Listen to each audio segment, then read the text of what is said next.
सो यहाँ पर हमने क्या किया है, हमने फंक्शन बनाया है साइन का, ठीक है।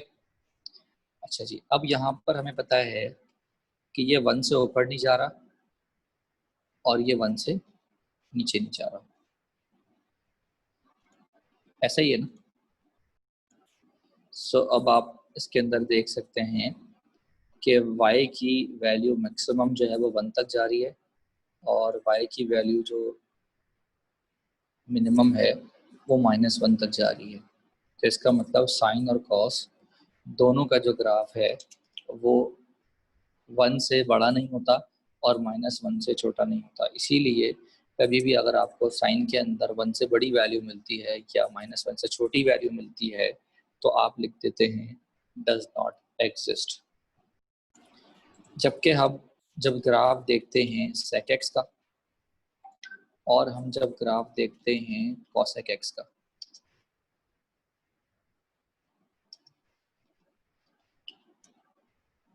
तो अब यहाँ पर आप देख सकते हैं कि दोनों के दोनों ग्राफ -1 और 1 के दरमियान खाली हैं।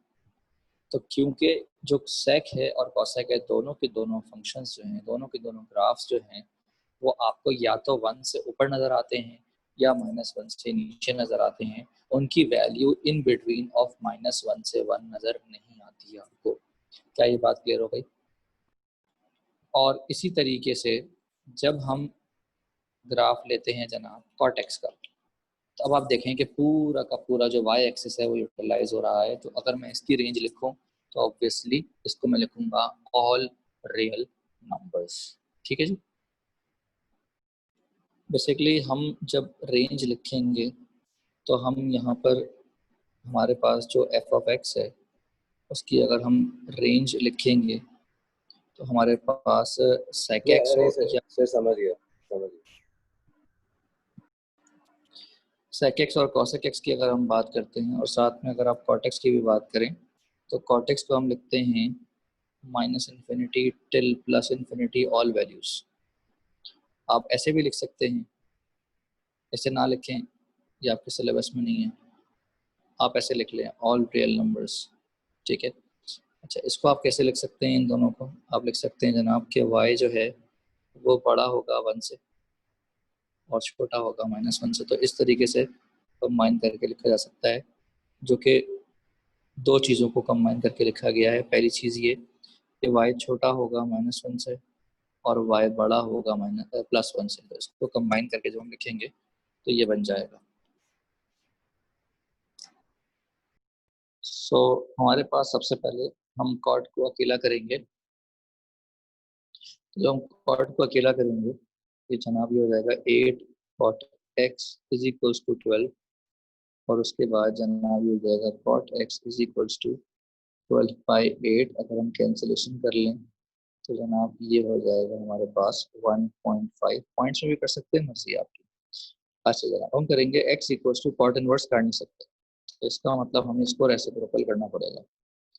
तो जनाब बेहतर है इसको पहले हम लिखेंगे 3/2 और उसके बाद हम लिखेंगे 10x को 2/3।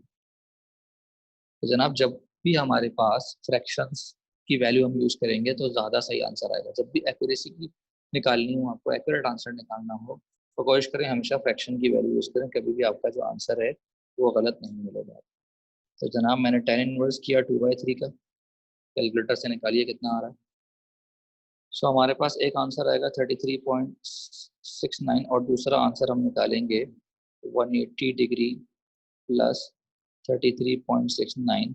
180 के साथ हमने प्लस इसलिए किया है क्योंकि tan है और tan जो है वो जनाब पॉजिटिव होता है फर्स्ट में और थर्ड में, तो हमें दोनों आंसर्स को मद्देनजर रखना होगा। तो अब जब मैं ये आंसर निकाल,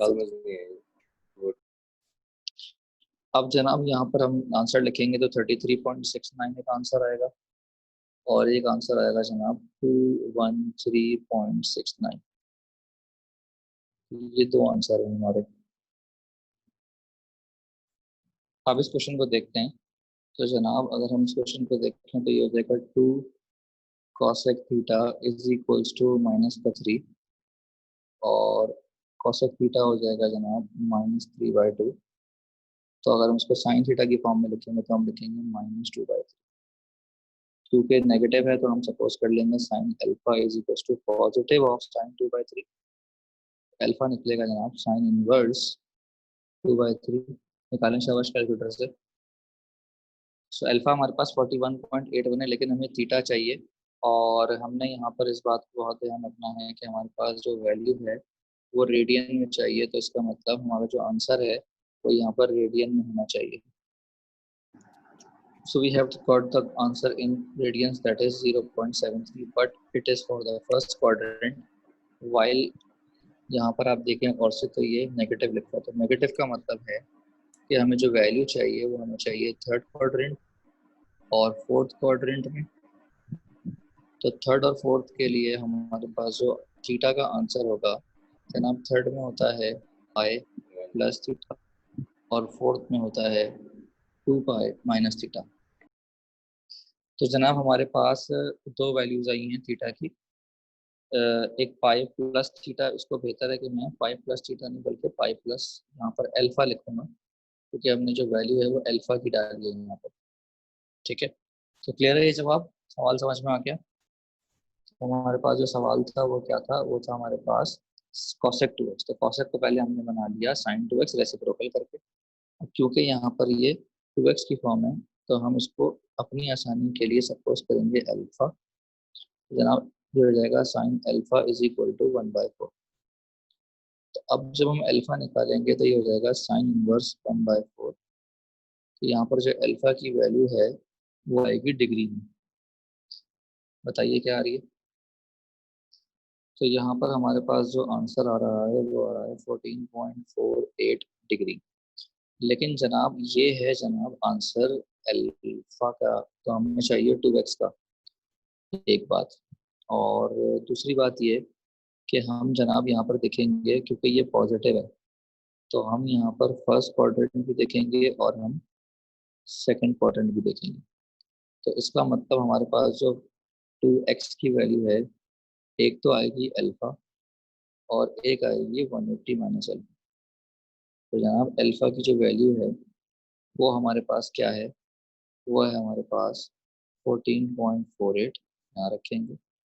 और जब हम 180 से माइनस करेंगे तो जनाब ये आएगा 165.42। यही आ रहा है कि यहाँ पर जो है वो हमें x का आंसर चाहिए, तो कि ये लिखा हुआ है 2x। तो अगर हमें x का आंसर चाहिए तो हम दोनों को 2 से डिवाइड करेंगे। जब हम दोनों को 2 से डिवाइड करेंगे तो क्या आंसर आ रहा है? लेकिन यहाँ पर ज़रा बात को समझें। देखिए cosec 2x का मतलब क्या है? देखिए 2x का मतलब है कि 2 साइकिल्स पर 360 डिग्री। जबकि हमारे पास जो आंसर आया है वो आया है एक साइकिल का।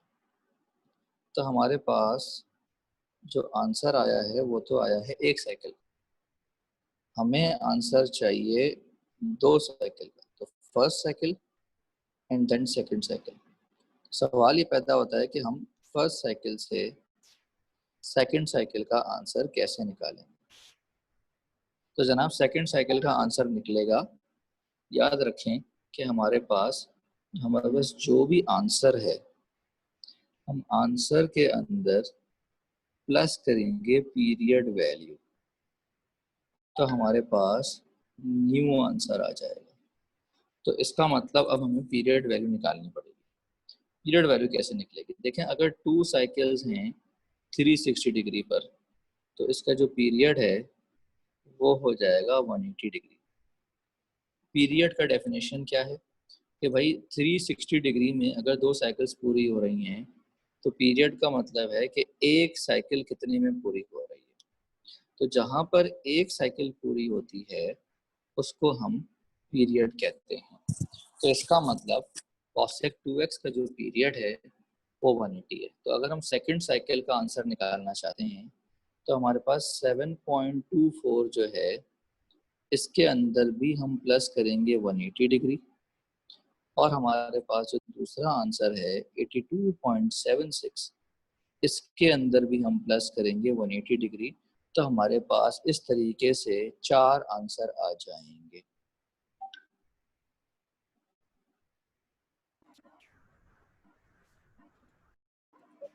तो जनाब ये हमारे पास 4 आंसर आएंगे एक्स के। तो पहली साइकिल के आंसर हमने निकाले, फिर उसके बाद दूसरी साइकिल के आंसर निकालने के लिए हमने 180 प्लस कर दिया। सर मुझे लग रहा था कि जब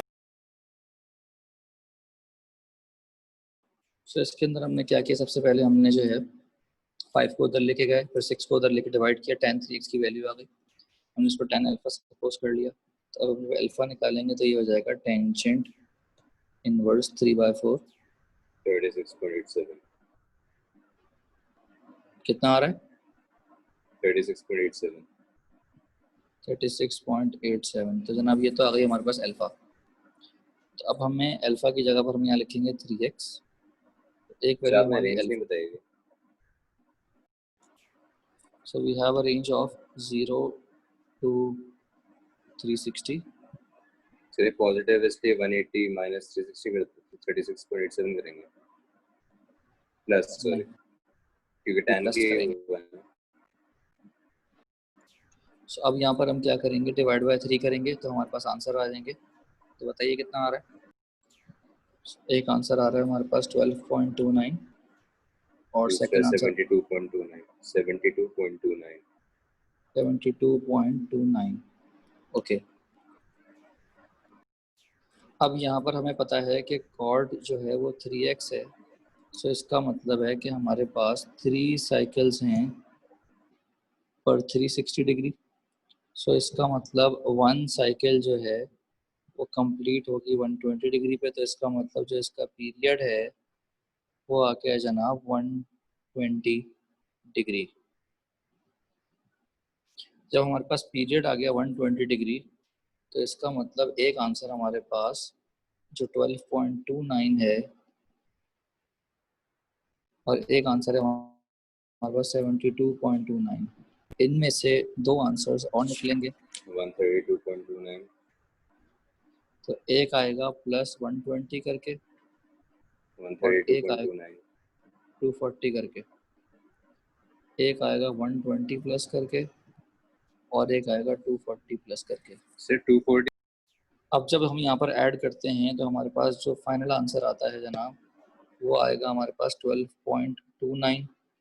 एक है जनाब 72.29। इसके बाद जनाब हमारे पास है 142.29। एक है जनाब हमारे पास 192 192.29 और फिर हमारे पास है जनाब 312.29 252.29 और उसके बाद हमारे पास जवाब है जनाब 112 लेकिन अच्छा नहीं सॉरी 300। सुन चाहिए। तो these are the final answers. Okay, अच्छा जी, अब हमारे पास ये क्वेश्चन है। तो अगर मैं यहाँ पर जो है वो कर दूँ, अच्छा जी, इसको पहले हम बनाएंगे साइन। ये हो जाएगा sine 2x plus 45 degree is equals to हो जाएगा ये 1/2। और उसके बाद हम कर लेंगे इसको लेट अल्फा। रेंज हमारे पास वही है 0 से 360 तक। अच्छा जी, अब हमारे पास हमने इसको किया let sine alpha is equals to 1/2। अच्छा, सवाल में अगर यहाँ पर माइनस है तो यहाँ भी माइनस आएगा। ठीक है जी। अच्छा, अब अगर मैं इसको सॉल्व करना चाहूँगा तो ये हो जाएगा alpha is equals to sine inverse 1/2 और अल्फा की वैल्यू आ जाएगी 30 डिग्री। तो जनाब क्योंकि अल्फा मेरे पास 30 डिग्री है लेकिन मुझे अल्फा नहीं चाहिए, मुझे चाहिए 2x प्लस 45 डिग्री। तो जनाब क्योंकि यहाँ पर है -12 तो मैं यहाँ पर क्वाड्रेंट लूँगा थर्ड और फोर्थ। तो जनाब थर्ड क्वाड्रेंट होता है 180 प्लस अल्फा और फोर्थ क्वाड्रेंट होता है 360 माइनस अल्फा। तब होगा ये हमारे पास कि जब मैं 180 प्लस अल्फा करूँगा तो ये 210 आएगा और ये आएगा जनाब 330। अब 45 लेफ्ट साइड पर प्लस हो रहा है, राइट साइड पर जाकर माइनस हो जाएगा। तो 210 में से जब मैं 45 माइनस करूँगा तो ये हो जाएगा 165, और 330 में से जब मैं 45 माइनस करूँगा तो ये हो जाएगा 285। उसके बाद जब मैं डिवाइड बाय 2 करूँगा तो ये आ जाएगा जनाब 82.5, और ये आ जाएगा 142.5। लेकिन ऑब्वियस सी बात है, ये हमारे पास पहली साइकिल है, तो अगर हमें सेकंड साइकिल भी चाहिए तो हम क्या करेंगे, 82.5 के अंदर हम प्लस करेंगे 180, और हमारे पास इसी तरीके से जो 142.5 है उसके अंदर भी हम प्लस करेंगे 180। हमने 180 क्यों प्लस किया, क्योंकि ये है 2x। तो जनाब cosec 2x के अंदर हमें ये बात पता है कि 2 साइकिल्स हैं 360 में, तो इसका मतलब 1 साइकिल होगी 180 डिग्री पे, तो इसका मतलब जो इसका पीरियड है वो है 180 डिग्री। तो पीरियड वैल्यू हमें प्लस करनी होती है। तो जनाब फाइनल आंसर हमारे पास आया 82.5 डिग्री, 142.5 डिग्री, और ये हो गया जनाब 262.5 डिग्री, और जनाब ये हो गया हमारे पास 322.5 डिग्री। तो ये हैं हमारे पास x के फाइनल आंसर्स। ओके, अब एप्लीकेशन है हमारे पास डेस्पॉन्स। डेस्पॉन्स पे करना ये है कि ये ग्राफ्स आपने बनाने हैं। आपने ग्राफ बनाना है सेक एक्स का, आपने ग्राफ बनाना है कॉसेक एक्स का, आपने ग्राफ बनाना है कॉटेक्स का, और उसके बाद जो मैं ग्राफ दे रहा हूँ वो भी बनाने हैं आपने। आपने बनाना मतलब है मुझे सिर्फ इंफॉर्मेशन टाइप करनी है, बनाना है मेरे समझने के लिए। ग्राफ बना के आपने सिर्फ देखना है कि हो क्या रहा है। तो इसी तरीके से जनाब कॉट हाफ एक्स का भी ग्राफ बनाना है, और आपको बनाना है सेक एक्स प्लस 45 डिग्री का भी ग्राफ बनाना है। तो बेहतर है इसको 45 डिग्री तो वहाँ आएगा नहीं, आप लिखेंगे पाई बाय 4। ठीक है जी। सर